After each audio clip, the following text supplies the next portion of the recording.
합니다. 물론 목적 없이 뭐 습관적으로 하는 행동도 있지요. 그러면 오늘 저와 여러분이 이렇게 교회로 모인 것은 왜 모였습니까? 여러분들 항상 질문을 하면서 오셔야 됩니다. 안 그러면 아까 장로님 기도한 것처럼 체면 때문에 올 수도 있고 오래된 습관 때문에 교회 올 수도 있거든요. 그래서 교회로 모일 때에는 항상 내가 오늘 왜 교회로 모여야 되는가 생각하면서 오시기를 바랍니다.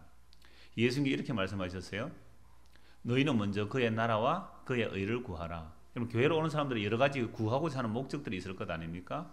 근데 우리 주님께서는 그의 나라와 그의 의를 구하라. 먼저 구할 것이라고 말씀합니다. 먼저 구할 것. 이게 가장 우선적이라는 것이죠. 그의 나라와 그의 의를 구하라고 말씀하신 것은 우리는 평소에 살아갈 때에 내 나라밖에 구하지 않는 사람들입니다. 내 나라. 내가 속한 나라. 내가 속한 가정. 내가 속한 회사. 내가 속한 교회. 그게 전부 내 나라입니다. 그의 나라는 아니라는 거죠. 주님의 나라는 아닌 거예요. 물론 사람들이 착각할 수는 있어요. 내가 예수 믿고 기업을 하니까 이 기업은 하나님의 기업이다. 이렇게 착각할 수 있지만 그러나 그것이 하나님의 나라는 아니거든요. 하나님의 다스림. 그래서 내가 나를 다스려가는 삶이 아니라 하나님이 나를 다스려가 달라고 교회 오는 사람이 과연 얼마나 될까요? 주님, 내가 이런 계획이 있습니다. 주님, 나는 이런 목표가 있고 나는 이런 비전이 있습니다. 이것을 하나님 내가 이룰 수 있도록 좀 도와주십시오. 내가 이만큼 준비되어 있는데 하나님께서 나를 좀 크게 사용하여 주십시오. 이런 간구를 하러 오지 않았느냐 말입니다. 그런 뜻과 계획들을 다 포기해주고 주여, 나의 뜻과 계획들이 다 제약된 것이오매 나의 뜻을 무너뜨리고 하나님의 통치, 하나님의 다스림, 하나님 나라가 하늘에서 이루어진 것 같이처럼 내 안에도 이루어지기를 원합니다. 내 안에 하나님 나라가 이루어지게 하시고 우리 가정 안에 하나님 나라가 이루어지게 하시고 내 사업의 영역에 내 모든 직장에 하나님의 나라가 이루어지기를 원합니다 라고 기도하며 또 동일하게 그 의를 구하는가. 이게 우선적이거든요. 그의 나라와 그의 의를 구하라. 왜 하나님께서 그의 나라와 그의 의를 구하라고 하냐면 하나님이 의로우신 분입니다. 거룩하시고 의로우신 분이기 때문에 하나님은요, 그 거룩의 속성상, 의로우신 하나님의 속성상 불의는 견딜 수가 없어요. 하나님께서. 그러니까 하나님이 가만히 계셔도, 거룩하고 의로우신 분이기 때문에 하나님이 가만히 계셔도 일부러 막 불의에 대해서 심판을 안 해도 하나님의 의로움의 속성상 불의는 견딜 수가 없게 되어 있습니다. 이런 불이라는 속성, 불일, 예? 태우는 우리의 불, 그 불의 속성상 다른 것들이 곁에 불 속에 들어오면 태워지게 마련이란 말이죠. 그러니까 하나님의 의의 속성상 불의는 하나님의 진노가 임할 수밖에 없습니다. 근데 우리는 태어날 때부터 이미 아담의 후손으로, 범죄한 아담의 후손으로 이 세상 신이 우리의 눈과 귀를 다 마음을 가리고 있기 때문에 태어나면서부터 나는 하나님의 진노를 받아 마땅하다 이런 생각하는 사람이 아무도 없어요.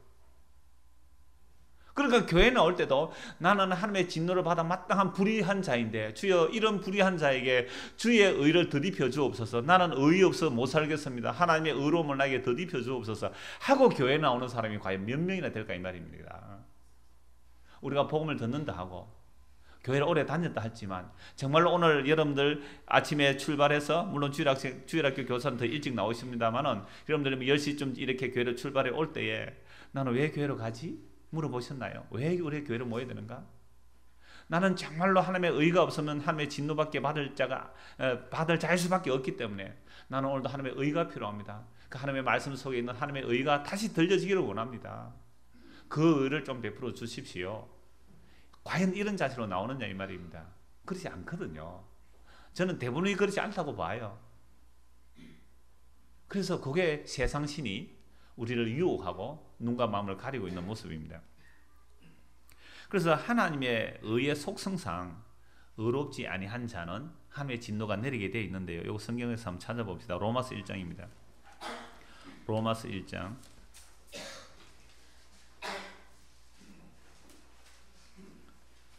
18절입니다. 로마서 1장 18절 우리 같이 한번 읽겠습니다. 하나님의 진노가 불의로 진리를 막는 사람들의 모든 경건하지 않음과 불의에 대하여 하늘로부터 나타나나니. 하나님의 진노가 하늘로부터 나타나는데 어디에 하나님의 진노가 쏟아집니까? 불의. 의가 아닌 것에 하나님의 진노는 쏟아지게 되어 있습니다. 그런데 우리는 평소에 뭐에 관심이 없어요? 의에 대해서는 관심이 없잖아요. 옳음에 대해서 관심이 없어요. 그리고 세상에서 옳다는 이야기는 아니거든요. 하나님 기준에 봤을 때 의가 있어야 됩니다. 그러면 하나님이 볼 때에 의가 없는데 진노가 쏟아지는 것을 세상 사람들은 모른다 할지라도 적어도 누구는 알아야 되죠? 예수 믿는 사람은 하나님의 의가 없는 곳에 진노가 쏟아지는 걸 알아야 되지 않습니까? 그런데 세상 사람들은 하나님의 의를 모르기 때문에 자기들이 세상 살아갈 때에 세상 사람들이 성공이라고 말하고 행복이라고 말하고 또 좋다는 것들을 달라고 그것을 소유하는 재미로 살아가죠. 근데 예수님을 믿는 사람들은 전혀 다르게 살아가야 됩니다. 그런 것들이 나의 성공이나 복이 아니라 하나님의 의가 없으면 나는 안 되겠습니다 하고 하나님의 의를 구하러 와야 되는 것이죠. 그래서 예수님을 믿는 사람들은 나는 의가 없는 자이오니 회개하고 예수님을 믿으면 의롭다함을 받습니다. 이게 전해져야 하는 겁니다. 그런데 교회에서조차 이런 얘기 하기는 하죠. 아주 간단하게 예수 믿고 의롭다함을 받는다는 얘기를 하고 나서 본격적으로 무슨 얘기를 하느냐. 예수 믿고 이렇게 교회 잘하면 또는 이렇게 목사에게 잘하면 세상의 성공, 세상의 번영 이런 이야기 한다면 이거 역시 하나님의 진노에서 벗어날 수가 없다는 사실입니다. 로마서 찾은 김에 2장 4절로 한 번 더 봅시다. 로마서 2장 4절입니다. 혹 내가 하나님의 인자하심이 너를 인도하여 회개하게 하심을 알지 못하여 그의 인자하심과 용납하신 것과 길이 참으심이 풍성함을 멸시하느냐. 다만 내 고집과 회개하지 아니한 마음을 따라 진노의 날 곧 하나님의 의로우신 심판이 나타나는 그날에 임할 진노를 내게 샀는도다. 우리가 세상 사람들은요 자동적으로 장차 하나님의 의로우신 심판이 일어날 그때를 세상 사람들은 차곡차곡 진노만 쌓아가요. 뭘 구하지 않았기 때문에 하나님의 의가 없기 때문에 세상 사람들이 성공이라는 것, 부라는 것, 명예라는 것, 권력이라는 것 그것 추구하고 소유하기 위해서 끊임없이 애를 써 가잖아요. 그래서 자꾸만 자기 소유를 확보해 가죠. 그 소유를 많이 늘리면 늘릴수록 주님 오시는 그날에 뭘 차곡차곡 쌓아간다고요? 하나님의 진노를 차곡차곡 쌓아갑니다. 그래서 야고보서 5장에 보면 말세에 너희가 재물을 쌓았다고 그러거든요. 재물을 차곡차곡 쌓아가는 것이 재미로 여기시는 분 오늘 교회에 오셨다면 그것이 하나님의 진노를 차곡차곡 쌓아가구나. 하나님께서 지금까지 우리를 오래 참고 계시는데 그 오래 참음을 알지 못하고 회개하고 하나님의 의를 구해야 되는데 오히려 엉뚱한 방향으로 가는 것은 곧 하나님의 진노의 날, 곧 하나님의 의로우신 심판이 나타나는 그날에 임할 진노를 내게 차곡차곡 쌓아간다는 말씀입니다. 그러므로 우리가 의롭게 되어야 하기 위해서는 어떻게 해야 되는가? 의로운 길이 무엇인가? 먼저 구약부터 봐야 됩니다. 구약 제가 찾아 읽어드리겠습니다. 신명기 6장 25절입니다. 우리가 그 명령하신 대로 이 모든 명령을 우리 하나님 여호와 앞에서 삼가 지키면 그것이 우리의 의로움이라. 그것이 우리의 의로움이라. 뭐 하면 의롭다고요? 하나님께서 명령하신 대로 이 모든 명령을 다 여호와 앞에서 삼가 지키면 그것이 우리의 의로움이라. 그래서 하나님께서 이스라엘 백성들 율법을 주셨잖아요. 이 신명기는 6장 전체를 다 봐야 되는데 이스라엘 백성을 애굽에서 인도하여 내시고 이제 약속의 땅으로 들여놓기 직전에 하나님의 언약을 새롭게 갱신하면서 모세를 통해 하나님 말씀을 주세요. 너희들아, 이스라엘 백성들아, 이 40년 동안 나의 모습을 잘 보았지? 광야 40년 동안 하나님의 약속을 믿지 못한 세대들이 다 광야에 엎드러지고 여기서 갈렙 남고 모세 남았어요. 그리고 20세 이하 백성들이 이제 40년 동안 성장해서 60세가 되었죠. 이제 약속의 땅을 바로 눈앞에 보고 말씀합니다. 너희가 내 말을 듣지 않아서 광야에서 엎드러진 것을 잘 보았지. 그러므로 너희들이 약속의 땅에 들어가거들랑 내가 너희에게 명령한 이 모든 명령을 다 지켜 하나님 앞에서 삼가 지켜 행하라. 그리하면 의로움을 얻으리라. 그것이 우리의 의로움이라고 말씀하셨습니다. 그런데 우리는 이미 구약을 잘 아는 입장에서 이 이스라엘 백성들이 하나님의 모든 명령을 다 순종하여 의롭다함을 얻었습니까? 의롭다함을 얻는 일에 실패했습니까? 실패했습니다. 의롭다함을 얻지 못했어요. 그게 구약 전체를 통하여 보여주는 말씀이거든요. 그러면 왜 하나님께서 율법을 주셨는가라고 하면 너희들의 행위로는 어떤 인간도 의롭다함을 받을 수 없다는 것을 보여주기 위해서 율법을 주셨던 겁니다. 인간의 행위로서는 절대로 의롭다함을 받을 수 없다. 이것을 이스라엘 백성들의 율법을 주신 거죠. 그래서 이스라엘 백성들이 하나님의 율법을 받아가지고 자기들 나름대로는 열심히 순종한다고 순종했습니다. 그런데 일부 바리새인들은 적어도 자기들은 율법의 의로는 흠이 없다 할 만큼 완벽하게 율법을 지켰습니다. 모든 율법을 다 지켰어요. 하라 하지 말라 613가지 모세 율법에서 나오는 그 모든 금령들을 하나도 빼지 않고 다 지킨 거예요. 안식일날 일하지 말라. 완벽하게 지켰습니다. 평소에 기도는 어떻게, 구제는 어떻게, 금식은 어떻게, 자기들이 혹시 하나님의 말씀의 수준만큼만 하다가 혹시 미진하면 안 될 것 같으니까 추가로 하는 거예요. 추가로. 여러분 어떤 율법적인 사람들 이렇게 11조 하는 사람을 봤습니다. 내가 11조를 하는데 수입이 100만 원 같으면 10만 원을 11조 하는데 그래도 내가 다른 사람한테 밥 한 그릇 얻어먹었잖아요. 밥 한 그릇 얻어먹으면 5천짜리 밥 한 그릇 얻어먹었으면 내가 5천을 지불해야 되는데 5천은 수입이 됐기 때문에 그 5천에 대한 11조까지 하는 거죠. 그거 일일이 다 계산하면 힘드니까 어떻게 해요? 항상 조금 넉넉하게 하는 사람. 왜? 혹시 내가 수입이 있었는데 못할까 싶어서. 그러면 그 사람이 왜 이런 마음을 가지고 할까요? 하나님의 명령을 다 지키라. 혹시 내가 못 지키면 안 되니까. 그래서 항상 더 추가적으로 보태놓는 거예요. 이게 바리새인들입니다. 그래서 율법에 나오지 아니한 장로들의 유전까지도 다 지켜내는 사람들, 이런 사람들이 바리새인들이잖아요. 이렇게 자기들은 하나님의 말씀을 다 지켜서 나는 의롭다고 여겼습니다. 근데 그렇게 의롭다고 여긴 바리새인들이 한 일이 뭐냐 하니까 너희들의 행위로는 의롭다는 받을 수 없고 오직 나를 믿으라. 그러면 내가 의롭다는 받으리란 예수님의 십자가 못 박아 죽여버렸다는 사실이죠. 그러면 어떤 인간도 율법을 통하여 율법을 지킴 행위로서는 하나님 앞에 의롭다함을 받을 자가 없다는 것을 율법을 통하여 보여주시는 겁니다. 그리고 율법은 또한 너희가 지 아래 갇혔다는 것을 보여주고 율법이 개입함으로 우리 안에 없던 죄가 아니죠. 감춰져 있던 나도 몰랐던 죄가 막 튀어져 나오는 역할을 율법이 한다는 말씀입니다. 자, 그러면 이방인은 어떨까요? 유대인들은 율법을 통해 죄와 아닌 걸 알 수 있는데 이방인들은요 의의 개념을 자기들의 양심에 비춥니다. 양심을 가지고 자기를 저울질합니다. 이방인들은 율법의 기능을 양심이 대신하죠. 그래서 스스로 야 이게 옳았냐 이게 그렇냐 그 선과 악의 갈림길을 자기 양심의 저울질에 비추어서 계산을 하면서 살아갑니다. 그런데 그런 양심이라는 것도 그 사람이 처한 환경 또는 그 가치관 상황에 따라 좀 다 달라집니다.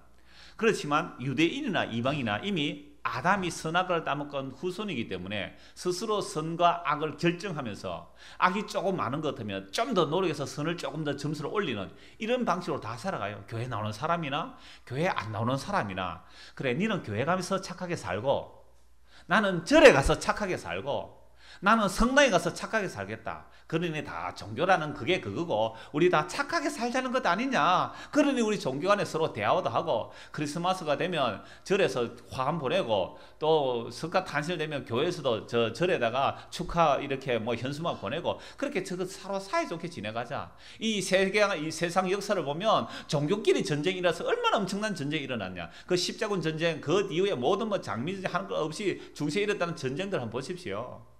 그게 다 종교전쟁이고 지금 미국과 이슬람 간의 대력도 이거 사실 종교전쟁이잖아요. 이슬람과 기독교는 껍데기 기독교지만 이 이슬람이란 이 세력과 지금 종교전쟁이 일어나는 거 아닙니까? 뭐 빈라덴 이 이란 이라크 사건 그 9.11 미국 테러 사건 이게 다 종교전쟁 아닙니까? 그러니까 그러지 말고 우리 더 서로 착하게 잘 지내보세 이렇게 나오는 것이죠. 이게 사람들이 가지고 있는 양심상으로 말하는 의의 개념들입니다. 근데 이런 의, 율법으로도 인정 못 받을 뿐만 아니라 어떤 이방인이 양심으로 곱게 살았다 할지라도 하나님의 의에 이를 수가 없는 것입니다. 그래도 사람들끼리는 서로 의라고 인정해 주는 거잖아요. 이런 의라는 것은요, 조폭들의 세계도 있습니다. 조직 폭력배들도 서로 뭘 지킨다고 해요? 의리를 지킨다고 그러잖아요. 그러니까 그들 안에도 의가 있어요. 그러니까 조직 폭력배들 사이의 의는 뭡니까? 내가 다 덤텅이 쉬겠다는 거죠. 그래서 내 혼자 다 범죄를 저질렀고 혼자 감옥에 가서 한 10년 동안 살고 오겠다. 그러면 그 조직폭력배들이 한 명을 희생시켜 놓고 그때 뭐라고 말하는지 아세요? 야, 네 혼자 십자가 지라 이럽니다. 조직폭력들도 뭐 지라고요? 십자가 지라는 얘기를 해요. 그 십자가가 대신 죄를 지는 줄 아는가 봐요. 그들도. 네가 혼자 십자가 지라. 네가 혼자 독박 서라는 거죠. 그리고 십자가 지고 가라. 그 다음에 그 사람은 그렇게 가는 것이 뭐예요? 혼자 다 뒤집어 서고 가는 것이 자기는 의리를 지키는 거고 그 다음에 감옥 보내놓고 나머지 사람들은 뭐 해야 됩니까? 그 조직원의 가족들을 어떻게 해야 되죠? 잘 돌봐주는 것. 이게 또 뭐예요? 자기들은 의리 지키는 거 아닙니까? 이게 의예요. 이런 조직폭력배들이 하는 일이 뭡니까? 괜히 멀쩡한 상남동 와가지고 내가 너희 이거 영업장 지켜줄게. 누가 지켜주라고 했어요? 지켜줄게. 세금 내라 이러는 거예요. 그래서 세금 안 내면 가서 행패 부리고 장사 못하게 하고 어깨 딱 하고 앞에서 누가 그거 들어오겠어요? 못 들어오니까 장사 방해하고 이러잖아요. 이런 조직폭력배가 좀 더 큰 집단이 되면 뭐가 되겠어요? 이런 국가입니다. 아니 나라가 왜 그래요? 나라도 마찬가지잖아요. 우리가 언제 자기들 보고 우리가 생명과 재산 지켜달라고 했어요? 그게 국가 만들어놓고 뭐합니까? 내가 여러분들의 생명과 재산을 지켜주니까 자식들 군대 보내라는 거 아닙니까? 내가 너희들의 생명과 재산을 지켜주니까 세금 많이 내라는 거 아닙니까? 휘발유값이 얼마나 비싸요? 50%가 세금입니다. 세금 좀 안 깎아주잖아요. 서민들 지금 휘발유값 올라서 죽겠는데도. 왜 세금 많이 걷어야 된다는 거죠. 그런데 놀라운 것은 자기가 국가라는 사람들이 누구냐 하면 꼭 권력을 가진 자들이 자기들이 국가래요. 자기들이 무너지면 안 된다는 겁니다. 옛날에 왕들도 마찬가지 아닙니까? 종묘사직을 지켜야 돼. 그러면서 백성들의 그 고충은 돌보지도 않습니다. 그게 자기들이 국가래. 왕조 시대도 마찬가지지만 오늘날 이 민주화 사회 속에도 마찬가지예요. 누가 국가라고 말합니까? 정부를 국가라고 그래요. 그래서 권력 잡으려고 하는 거 아닙니까? 야당이 과연 서민에서 정권 잡으려고 해요? 아니요. 자기들 권력 잡기, 모든 정당의 출발은 권력을 잡기 위한 겁니다. 뭐 서민 혹시 거짓말에 속지 마십시오. 서민이 위한 정당이 없습니다. 자기를 위한 거예요. 그래서 권력을 잡고 나면 결국 그 권력을 가지고 국가를 유지하여야 된다라고 말하는 꼭 조직폭력배 같아요. 국가를 유지하는데 종묘사직을 지켜야 합니다. 국가를 지켜야 합니다. 누구를 위해서요? 여러분 구약성에 이미 나와 있습니다. 이스라엘 백성 왕이 필요 없습니다. 보이지 않는 하나님이 왕이면 돼요. 하나님 믿고 살면 되는데 하나님 믿고 사니까 믿음이 없으니까 엉망진창으로 되니까 우리도 왕을 주십시오 해서 사사 말기에 사무엘에게 이스라엘 백성들 왕을 달라고 합니다. 그때 사무엘이 이렇게 말하잖아요. 아주 섭섭했어요. 자기를 버리는 줄 알고. 하나님께서 이렇게 말씀합니다. 사무엘아, 너를 버림이 아니라 나를 버립니다. 왕을 세워주라. 근데 왕을 세우면 반드시 세금을 내야 되고 자식들은 군대 보내야 되고 여자들은 밥 해주러 또 따라가야 되고 그러한 고역을 감당해야 된다. 사무엘이 너희들이 왕을 세우고 국가를 만들면 이렇게 된다라고 할 때에 우리가 얼마든지 부담하겠습니다 해서 사울이 왕 되지 않습니까? 사울 때문에 얼마나 고생합니까? 다윗 때문에, 솔로몬 때문에 이스라엘 백성 얼마나 고생해요. 국가라는 개념도 결국은 또 다른 하나의 권력 체제가 되어 있습니다. 그래서 요한계시록 우리 보지 않았습니까? 정치라는 국가, 정치라는 그 집단과 종교라는 이 집단이 바벨론의 양대 세력으로 나오는 겁니다. 그러니까 오늘 우리가 예수를 믿는다는 것은 이방 사람들이 말하는 그런 의의 개념 아니에요. 그래서 국가를 위해서 목숨 바치면 우리는 뭐라 그래요? 그 사람을 의사라 그러잖아요. 옳은 선비라 그래요. 의로운 선비라 그러잖아요. 안중근 의사 그러지 않습니까? 근데 일본인이 볼 때는 안중근은 뭐가 됩니까? 테러범이잖아요. 9.11 테러 했을 때에 그 이슬람 과격 집단에서는 비행기 몰고 9.11 그 상도의 무역 빌딩 폭파했을 때 이 이슬람권에서는 그 사람 뭐라 그래요? 그들의 성전, 거룩한 전쟁의 의로운 희생이라고 봅니다. 미국이 보면 뭐예요, 그놈들? 테러범이잖아요. 일본에서 가미가제 특공대 목숨을 바쳐서 항공모함에 뛰어들었던 그런 사람들 일본에서 뭐로 섬기고 있어요? 신으로 섬기고 있습니다. 그래서 신사에 그들을 모셔요. 이분들이 우리나라를 지켜준 신이라는 거죠. 이게 세상에 조그만 조직폭력이나 국가나 간에 모든 사람들이 원하는 의로움이라는 것은 그런 거예요. 그러면 우리 늘푸르기의 의인은 누굽니까? 아무도 없죠.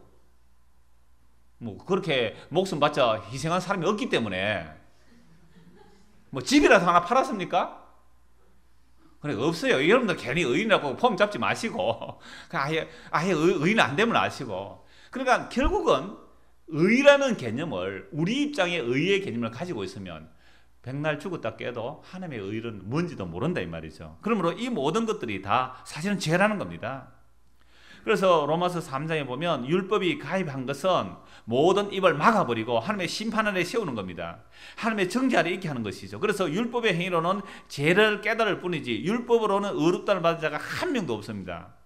그러므로 사람이 의롭게 되는 것은 로마서 3장 19절에 나오는 말씀입니다. 율법 외에 하나님의 한 의가 나타났다고 말씀합니다. 율법 외에 하나님의 한 의. 로마서 찾아놓은 김에서 한 번 더 봅시다. 3장 19절 보십시오. 우리가 알거니와 무릇 율법이 말하는 바는 율법 아래에 있는 자들에게 말하는 것이니 이는 모든 입을 막고 온 세상으로 하나님의 심판 아래에 있게 하려 함이라. 율법이 가입한 것은 내가 의롭다, 내가 의롭다, 아니야 내가 더 의롭다는 그 모든 입을 다 막아버리는 겁니다. 유대인들의 입을 막아버렸다는 말은 모든 이방 나라들도 다 입을 막아버리는 것이죠. 그리고 하나님의 심판, 하나님의 정죄 아래에 있게 하는 것이 율법의 기능입니다. 그래서 우리가 하나님의 말씀을 보면 나는 하나님의 정죄 아래에 있고 하나님의 심판에 있구나. 왜? 나는 의가 없기 때문에. 여러분, 의라는 것은 어떻게 생성된다 그랬어요? 하나님의 모든 명령을 다 지켜 행하면 그게 의가 됩니다. 그런데 어느 인간이 하나님의 모든 명령을 다 지켜 행할 인간이 있습니까? 마음으로도 어기면 안 되는데 마음으로도 간음하면 그게 이미 마음에 음욕을 품어도 이미 예수님 보실 때는 간음했다고 말씀하는데 누가 온 자기 존재를 다해 하나님을 사랑하고 내 입술 내 몸을 사랑하는 자가 어디 있느냐 이 말입니다. 그러니 우리는 다 불의한 자들이에요. 태어날 때부터 불의한 자였고 우리 부모가 불의한 자였고 내가 불의한 자였고 내가 낳은 자식도 다 불의한 자들입니다. 그러면 이 모두가 하나님의 심판 아래에 있다는 사실을 알게 되는 것, 이거 기적이죠. 이거 하나님께서 값없이 주시는 은혜로만 알게 됩니다. 그래서 20절 보십시오. 그러므로 율법의 행위로 그의 앞에 의롭다 함을 얻을 육체가 없나니 율법으로는 죄를 깨달음이니라. 이제는 율법 외에 하나님의 한 의가 나타났으니 율법과 선지자들에게 증거를 받은 것이라.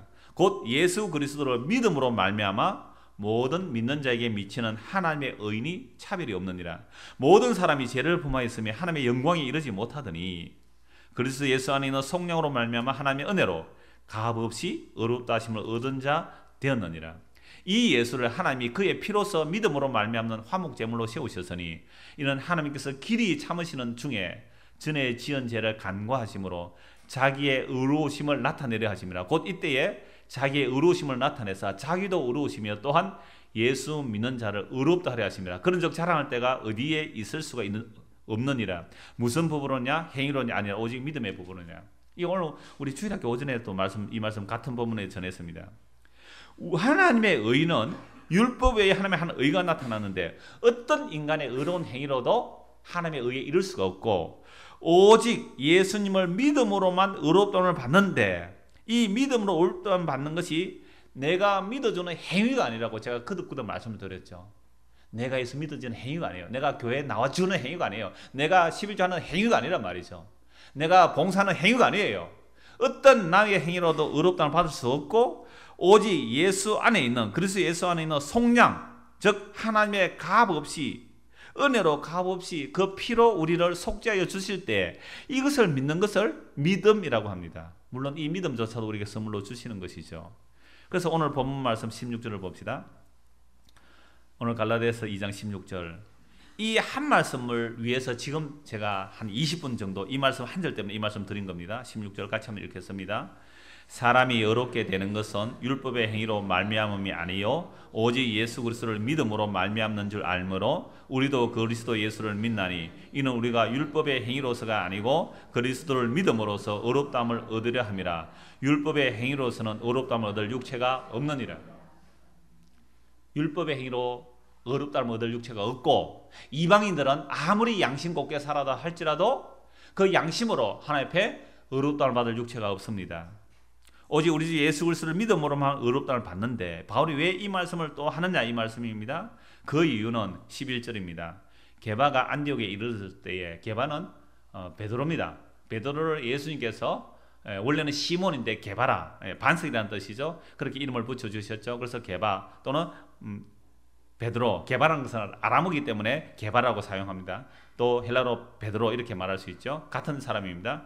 베드로가 다른 곳에 이렇게 복음을 전했고 안디옥까지 이르렀습니다. 그 안디옥에 이르렀을 때에 책망받을 일이 있기로 내가 그를 대면하여 책망했다. 맞서서 책망해버린 거예요. 왜 책망했느냐? 야고보에게서, 즉 야고보는 예루살렘의 그 당시 총회장이라고 보면 됩니다. 예루살렘의 총회장에게서 온 어떤 이들이 이르기 전에 게바가 이방인과 함께 먹다가 그들이 오면 그가 할례자들을 두려하여 떠나 물러가매 남은 유대인들도 그와 같이 외식함으로 바나바도 그들의 외식에 유혹되었느니라. 그래서 지금 바울이 베드로를 대면해서 맞서서 그대로 공개적으로 책망해 버립니다. 여러분, 베드로는 어떤 사람입니까? 3년 동안 예수님과 함께 합숙훈련하면서 제자훈련 받은 사람 아닙니까? 그리고 제자들 이름 중에도 제일 먼저 나오잖아요. 그래서 무슨 제자라 그래요? 수제자라 그러잖아요. 수석장로 뭐 그렇게 붙이듯이 수제자예요. 그런데 바울은요, 예수님한테 제자훈련 받은 적 있습니까? 없습니까? 한 번도 없어요. 그리고 교회에서 제자훈련 초급, 중급, 고급 단계 다 마쳤는데 그 마친 사람이 이제 성경 가르치는 거 하고 제자훈련 하나도 안 받친 사람과 성경 가르치면 여러분 누구한테 가르침 받아야 돼요? 제자훈련 다 받친 사람이 가야 되잖아요. 근데 만약 목사가 제자훈련 다 한 사람 당신은 가르치지 마시오 하고 예를 들어서 교회 나오셔서 뭐 몇 달 안 된 사람에게 당신이 성경 가르치시오 하면 누가 기분 나쁘겠어요? 성경 제자훈련 다 고급 단계 마친 사람 얼마나 기분 나쁘겠느냐 말입니다. 그게 베드로가 얕던 잽이 안 되는 거잖아요. 바울하고 비교하면. 바울은 예수 믿는 사람 잡아 죽이다가 난데없이 뭐 예수님 만났다 그러고 그러면서 막 이방인에게 복음 전하면서 율법 지켜서 구원받는 게 아니라 오직 십자가에 죽으시고 부활하신 그 예수님을 믿음으로 의롭다를 받습니다. 이렇게 막 전도하고 다니잖아요. 그러니까 갈라디아 교회에 바울을 모함하는 몰래 들어온 선생들이 와가지고 뭐라고 하냐면 예수 믿는 것만으로 부족해. 바울은 사도도 아니야. 바울은 뭐 사도냐? 아니라고 하면서 할례를 받아야 돼. 이렇게 교묘하게 다른 행위를 끼워 넣으려고 하잖아요. 그래서 지금 바울이 베드로 바로 책망합니다. 베드로 당신이 유대인처럼 지금 유대인이 아닌 것처럼 이방인과 밥을 먹다가 왜 야고보에서 온 몇 사람들 때문에 밥을 안 먹은 것처럼 그렇게 행동하느냐? 그것은 복음의 진리를 거스르는 행동이라고 그렇게 강하게 책망해 버립니다. 그럼 베드로가 왜 이랬을까요? 물론 뭐 주석자들이 여러 가지 얘기를 합니다. 베드로가 그렇게 한 것은 베드로가 유대인들에게 복음을 전해야 되는데 유대인들이 베드로가 이방인하고 밥 먹었다 그러면 베드로를 배척할까 싶어서 배려하는 차원에서 안 먹은 척 했다라고 이렇게 보는 사람도 있어요. 굉장히 좋게 보는 거죠. 그러나 그렇지 않습니다. 이 바울이 책망한 것은 만약에 베드로가 지금 이방인하고 함께 안디옥 교회는 이방인과 섞여서 교회가 돼 이방인 교회잖아요. 유대인들도 물론 있었지요. 그래서 함께 베드로가 이방인하고 밥을 먹다가 이건 부정한 자리인데 그냥 밥을 먹었어요. 왜 먹었을까요? 이미 베드로가 많은 경험을 합니다. 사마리아에 복음을 전했더니 그 사마리아인도 말씀을 듣고 복음을 받았다는 거 누가 가서 확인하죠? 베드로와 요한이 가서 확인합니다. 아니 이 개같이 여김을 받는 이 사마리아인들도 행위가 아니라 복음을 듣고 예수님을 믿고 성령의 임하는 보았습니다. 와, 사마리아 사람도 구원 얻었네. 그리고 또 확인시켜줘요. 그 정도까지는 안 됩니다. 아예 이방인 백부장 고넬료, 그 이방인 백부장에게 보내잖아요. 그게 사도행전 10장 11장에 나오는 내용이죠. 베드로가 점심때 기도 시간에 이 다락에 옥상에 올라 기도하고 있습니다. 갑자기 대낮인데 환상이 보이는 거예요. 큰 보자기가 내 모퉁이에 묶여서 내려오는데 그 앞에 보니까 그 안에 보니까 율법이 금하는 짐승들, 예를 들자면 돼지고기, 돼지 또는 장어, 미꾸라지, 여러분 좋아하는 음식이죠? 예, 뭐 삼겹살 이런 거 가득 들어 있는 거예요. 그 다음에 곤충들, 땅에 붙어 다니는 거 이런 게 가득히 들어오는 거죠. 잡아 먹으라. 주여, 저는 어려서부터 이거 입에도 안 댔습니다. 율법적으로 살았다는 거죠. 3번이나 그걸 보여줍니다. 잡아 먹으라. 나는 안 먹습니다. 잡아 먹으라. 내가 깨끗하다고 한 것을 너가 부정하다고 하지 말라. 도대체 이게 무슨 생각이가? 이 마귀의 유혹이가? 이런 생각 안 들겠어요. 마귀의 유혹을 안. 그래서 이게 무슨 생각? 3번이나 보여준 건 분명하게 보여준 거예요. 유대인들은 3번이라는 것은 확정적 사건입니다. 3번을 말할 때. 그 베드로가 했는데 3번 부인했다. 확실하게 부인했다 이 말입니다. 우리도 30번 얘기하잖아요. 3번이나 보여준 거예요. 확정적인 거예요. 이 무슨 뜻일까 고민하고 있을 때 베드로를 찾아왔어요. 누가? 이방인 고넬료가 사람을 보낸 겁니다. 고넬료도 환상 중에 봤어요. 네가 집가라는 거리에 가서 베드로를 불러서 와서 복음을 들으라. 그래서 베드로가 나는 안 가려고 하니까 성령께서 베드로야 가라. 베드로 가라. 내가 그들을 보냈다. 가라. 두려워하지 말고 가라. 가서 집 앞에 가서 못 들어갑니다. 집 앞에 들어가서. 예? 집 밖에서 못 들어가요. 왜? 이방인의 집이니까. 굉장히 꺼려합니다. 이방인 집에 들어가면 안 되니까. 이보다 좋을 수는 없다. 영화 보면 그 사람이 강박증이 있죠. 뭐는 짚지 않아요. 바닥에. 예? 선은 밟으면 안 돼요. 그래서 선 있으면 못 가요. 선 있으면. 그런 것처럼 유대인들은요. 이방인 집에 선이 꺼져 있어요. 율법에 선이 꺼져 있어요. 못 들어갑니다. 주저하고 있는 거죠. 그래 가니까 이미 고넬료와 집안 사람들 다 무릎을 꿇고 하나님의 말씀 듣기 위해서 준비하고 있는 거잖아요. 이럴 때 이제 목사가 신나죠. 목사가 가는데 말이지 다 말씀을 들어 준비하고 있어야지 왔다 갔다 하면 안 된다고. 고넬료가 베드로 맞이면서 딱 준비하고 있는 거죠. 그때 베드로 하면 나는 이방인의 집에 안 갑니다. 그런데 성령께서 가라고 해서 내가 할 수 없이 왔는데 하고서 복음을 전하는 거예요. 그러더니 그들이 성령 받는 거 아닙니까? 그래서 고넬료가 우리 집에 며칠 묵으십시오. 좀 더 말씀 전해주세요. 좀 더 복음 전해. 그래서 며칠 묵었습니다. 그 이방인의 집에서. 자, 사마리아의 경험, 고넬료 집안에서 경험. 그래서 베드로가 뭘 압니까? 유대인이나 이방인이나 차별이 없이 오직 주 예수의 은혜로 구원 얻는다. 이걸 알았기 때문에 베드로가 안디옥 가서도 누구하고 밥을 먹으세요? 이방하고 먹었는데 갑자기 야고보에서 보낸 사람들이 온 거예요. 안 먹은 척 하는 거예요. 여러분, 율법주의의 뿌리 깊은 모습이 이런 거예요. 여러분, 신앙생활 하다가 뭔가 나의 어려움이 닥쳤지만 당장 들어오는 생각이 뭐예요? 내가 무슨 죄를 지었는가? 이런 생각 하잖아요. 여러분, 우리가 지은 죄를 따라 갚으신다면 아까 잠깐 기도했잖아요. 설치 아무도 없어요. 우리가 그냥 밥 먹고 사는 것도 죄입니다. 밥 먹고 살 때 이거 예수님의 영광을 위해서 밥 먹어야지 오늘 아침 식사할 때 그렇게 밥 드신 분 계세요? 나는 밥 안 먹습니다. 입맛 없어 안 먹지. 언제 한번 여러분들이 밥을 먹을 때 나는 정말 먹든지 마시든지 주의 영광을 위해서 살겠습니다. 그런 마음으로 밥 먹은 적이 있나요? 나를 위해서 먹었잖아요. 나를 위해서 옷 입었잖아요. 나를 위해서 살잖아요. 그게 전부 우상숭배입니다. 그러니까 특별히 따로 죄 지으려고 애 안 써도 우리는 뭐 하고 살아요? 그냥 죄 짓고 살아요. 교회 와서 기도해도 누구를 위해서 기도했습니까? 그거 죄입니까 아닙니까? 목사가 설교를 해도 자기서 설교하니까 그게 죄잖아요.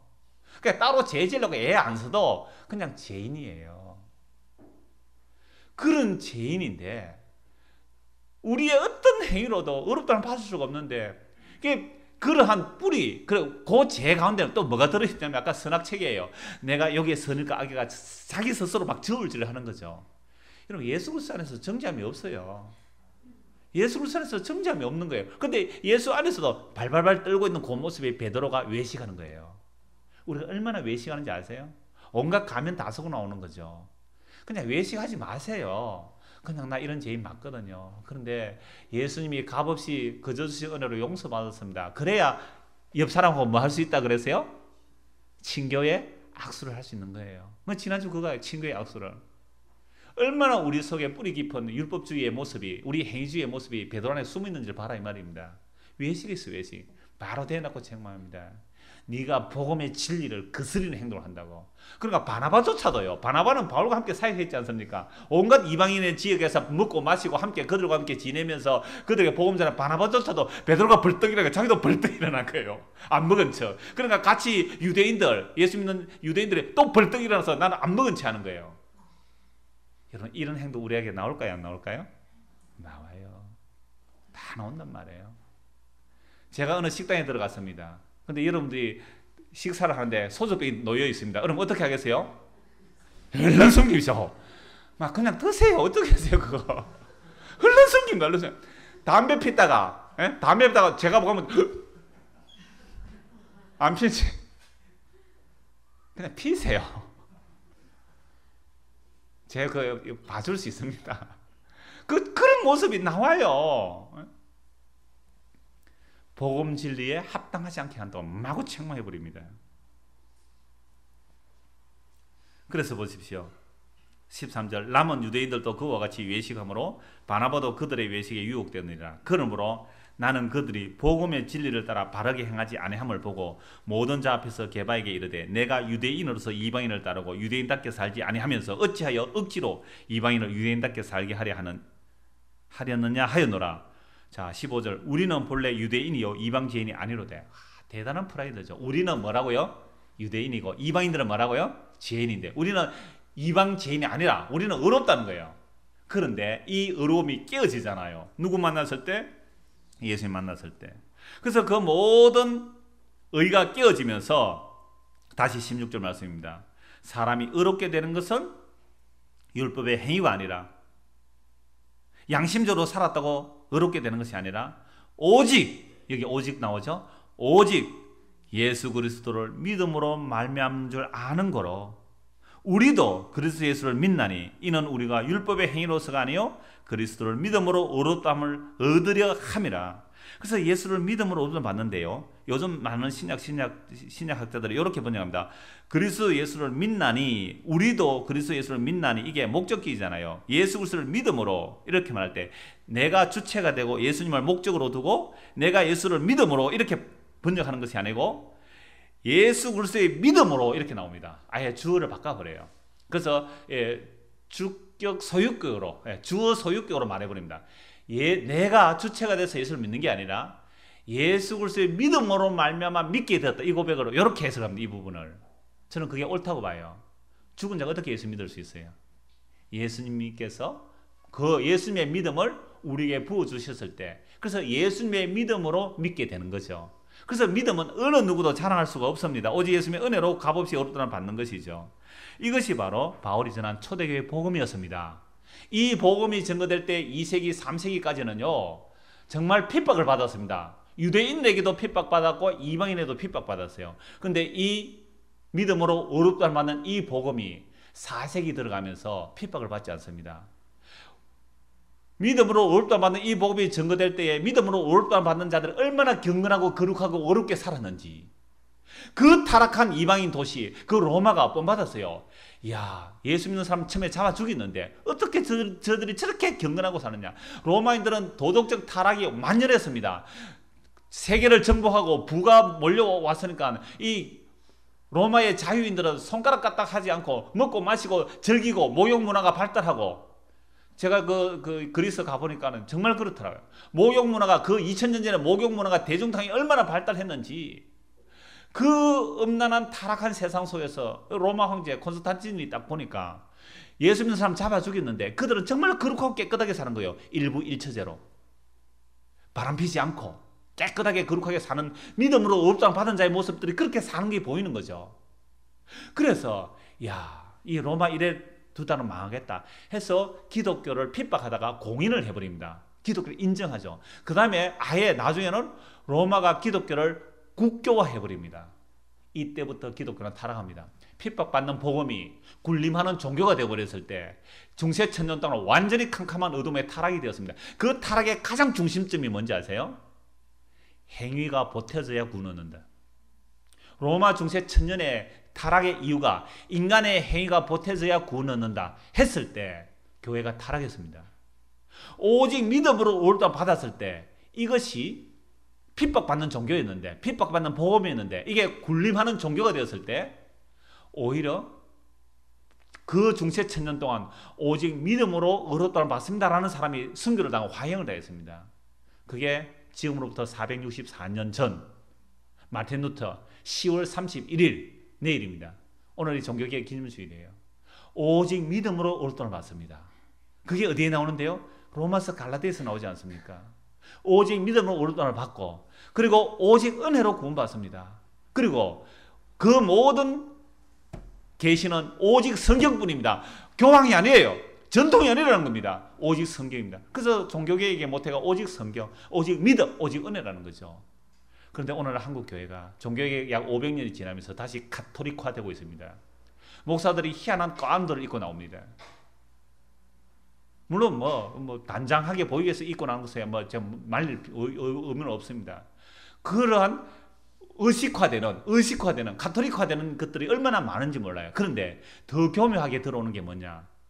온갖 행위주의들이 교묘하게 온갖 제자 훈련이라든지 어떤 프로그램처럼 들어봅니다. 그래서 사람들로 하여금 오히려 법에 매이게 만들어버리는 일들이 얼마든지 일어나요. 이게 오히려 타락으로 가는 길입니다. 오직 믿음으로 오르다 받는 복음만이 우리의 죄가 뭔지를 알게 하고 오직 예수님 십자가 보혈만이 우리를 의롭게 하시는 유일한 길이라는 사실을 알고 믿는 자들은 여러분 2000년 전이나 오늘이나 핍박을 받을 것입니다. 그러나 그 핍박 받는 길이 기쁨으로 여겨지도록 여러분 행위를 부정해 보십시오. 교회에서 행위를 부정해 보십시오. 행위를 잘하는 사람들에게 핍박받게 되어 있습니다. 그렇다고 그 행위를 잘하는 사람들이 복음 안에 있으면 자기를 부인하게 되어 있어요. 그러니까 여러분들이 참 분별해야 될 부분이 이런 부분인데 오직 믿음으로 옳다 받은 자는 여러분 초대교회 때 가장 복음적으로 살았어요. 행위를 보탰을 때 사람들은 더 타락했습니다. 오늘 이 시대에 우리의 잘못된 행위들이 빠져나가고 오직 믿음으로 옳다는 복을 받아서 정말 이 초대교회에 나타났던 이 복음의 능력, 유대인이나 이방인이나 차별 없이 우리의 행위가 아니라 오직 예수 그리스도의 핏뿌림만이 우리를 의롭게 하는 것입니다. 이 믿음의 길로 걸어가는 저와 여러분 되기를 소원합니다. 기도하겠습니다. 하나님 아버지, 의롭담을 받기 위하여 유대인들은 열심히 율법을 따라갔지만 그들은 자기의 행위를 의지하였기 때문에 믿음에 이르지 못하였습니다. 오히려 믿음도 없고 율법도 없었던 이방인들은 의에 이르게 된 것입니다. 이들은 오직 예수 그리스도께서 값없이 주시는 그 은혜로 말미암아 의롭다를 받아 싸우니 우리 주님 다시 오시는 그날까지, 우리 목숨 다하는 그날까지 왜 우리는 값없이 의롭다를 받아야 하는지 그 정도로 죄인인지를 알게 하시고 그 죄가 더한 곳에 하나님의 은혜가 더욱 넘치는 이 복음의 기쁨을 맛보며 살게 하여 주옵소서. 예수 그리스도를 받들어 기도드리옵나이다. 아멘.